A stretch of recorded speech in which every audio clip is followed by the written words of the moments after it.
Hello বন্ধুরা, সবাই কেমন আছো? আশা করি ভালো আছো। আজকে আবার তোমাদের একটা নতুন ব্লগে নিয়ে এলাম, মানে নতুন জায়গায় নিয়ে এলাম। এটা হচ্ছে ইস্কনের মন্দির। হ্যাঁ, এটা মায়াপুর ইস্কন মন্দির নয়, তোমরা ঠিকই শুনছো। এটা হচ্ছে পানিহাটি সোদপুর, সেখানে একটা ইস্কন মন্দির আছে, সেইটাই দেখাচ্ছি। আর এটা মায়াপুর ইস্কনের মন্দিরের একটা ব্রাঞ্চই বলা যায়। এখানেও দেখো গুরু প্রভুপাদ রয়েছে।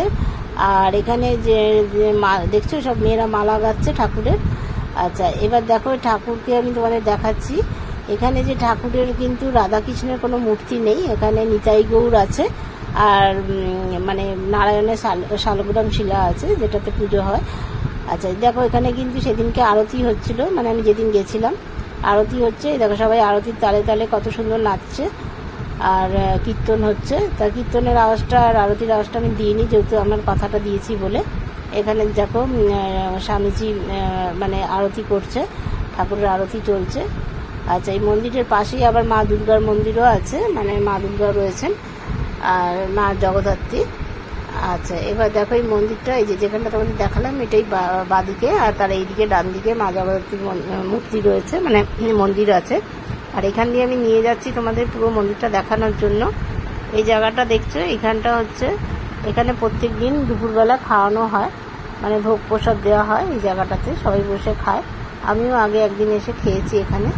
আর এই দেখো পুরো মন্দিরটা তোমাদের দেখানোর চেষ্টা করছি। খুব সুন্দর জায়গাটা, খুব নিরিবিলি শান্ত পরিবেশ। আচ্ছা, এই দেখো একটা ছোট কাঁঠাল গাছ, এই দেখো কত সুন্দর কাঁঠাল ফলেছে গাছটার মধ্যে। এবার তোমাদের নিয়ে যাচ্ছি গঙ্গার পাড়ে। এই দেখো এখানেও কিন্তু মানে ঠাকুরের মন্দির আছে। এবার কোন মন্দির আছে তোমাদের দেখাচ্ছি, চলো। এই যে দেখতে পাচ্ছ, আমি আস্তে আস্তে যাচ্ছি। এই যে দেখো, এবার এদিকে দেখো ভোলে বাবার মন্দির। এই ভোলে বাবার মন্দির, আবার অপোজিটেও আবার একটা ভোলে বাবার মন্দির আছে। আচ্ছা, এবার আমি তোমাদের সামনের দিকটা দেখাচ্ছি। এখানে দেখো গঙ্গা, কত সুন্দর পরিবেশ গঙ্গার। আর এই জায়গাটা দেখো খোলামেলা, এখানে সবাই বসে মানে কীর্তন টীর্তন হলে এখানে বসে খাওয়া দাওয়া করে। এই জায়গাটা মানে ওই জন্যই ব্যবহার হয় বেশি। আচ্ছা, এই দেখো এখানে আরও একটা ভোলে বাবা, মানে দুটো ভোলে বাবা অপোজিটে রয়েছে।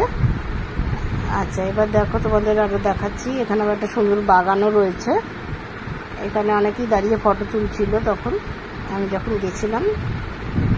আচ্ছা, এখানে দেখো এখনও ফটো তোলা হচ্ছে, অনেকেই সেলফি তুলছে, আমিও দু একটা তুলেছি।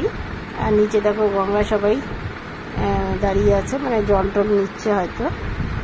আচ্ছা, এখানে অনেকে বসেও রয়েছে। এই জায়গাটা খুবই নিরিবিলি, মানে ভালো লাগে, বেশ এলে খুবই ভালো লাগবে। যারা যারা এখানে থাকো তারা তো চেনোই, এই জায়গাটা এসেছো। কিন্তু যারা আমার দূরের বন্ধু, কোনোদিনও আসোনি, তারা এই জায়গাটায় একবার এসে অবশ্যই ঘুরে যেতে পারো। এটা হচ্ছে পানিহাটি সোদপুর। সোদপুর পানিহাটিতে এসে ইস্কনের মন্দির বললে সবাই দেখিয়ে দেবে। আচ্ছা, তোমরা অবশ্যই আমাকে কিন্তু লাইক কমেন্ট করে জানাবে ভিডিওটা কেমন লাগছে। আচ্ছা, এইবার দেখো আমি নিজেকেও একটুখানি দেখে নিচ্ছি। এই দিনকেই আমি আবার অনেক কাজ নিয়ে বেরিয়েছিলাম, মানে ডান্সের রিলও করেছি, মন্দিরেও এসেছি, আবার চিড়ের মেলাতেও গেছি। যে মেলাটার ভিডিও তোমাদের আগের পোস্টে আমি দেখিয়েছি, মানে আগে ভিডিওটা পোস্ট করেছি। আর ভিডিওটা বড় হয়ে যাবে বলেই অল্প অল্প করে কেটে কেটে দেখাচ্ছি। আচ্ছা, ভিডিওটা কার কেমন লাগলো অবশ্যই